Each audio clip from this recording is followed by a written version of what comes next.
Are you in a situation where you need to apologize for something you did at work or something you did to a coworker? If so, getting that apology right makes a huge difference between a moment that actually strengthens your trust with that person or sends it in the other direction. Hi, I'm Dr. Leanne Davey, and let's talk about good versus bad apologies. For me, the formula for a good apology is that it needs to have both vulnerability and accountability. Let's start with vulnerability. Vulnerability is your willingness to be uncomfortable for the benefit of the person you're apologizing to. It's the ownership of not only did I behave in a certain way, but I know that my behavior had implications. It had an effect on you. You might say something like, I am so sorry I took over in that presentation. That should have been both of ours to present, and you lost valuable face time in front of the leadership team, and I know that doesn't come around often. I'm sorry. You should feel a bit squeamish about saying that I took away that time that you should have had to show off your work in front of the leaders. That's vulnerability. And when you're vulnerable in an apology, it shows that you get it, you feel it, you empathize, and that's a really great part of an excellent apology. But it's not all. The accountability part is where you actually make the person feel like it'll be different next time.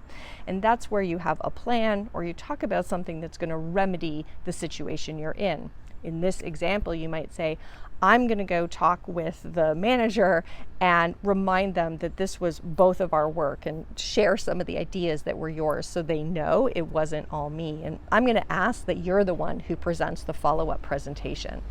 That says, I own this. I'm going to go do something to make it better. Now imagine an apology that has one half and not the other. So an apology that has a lot of vulnerability with no accountability is just kind of like, okay, so you suck and you're going to keep sucking. Well, that's not good.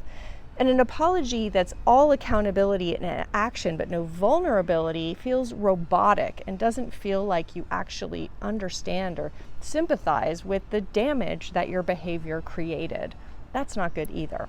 But when we get this magic formula of I'm going to be vulnerable, I'm going to let you know that I understand how my behavior impacted you, and we pair that with the accountability of here's how I'm going to make it better or do something differently in the future, we can actually have mistakes be those points in our relationship, turning points in our relationship where trust gets stronger. Messing up is not a death sentence for a relationship. A good apology can actually leave you better off than you were before.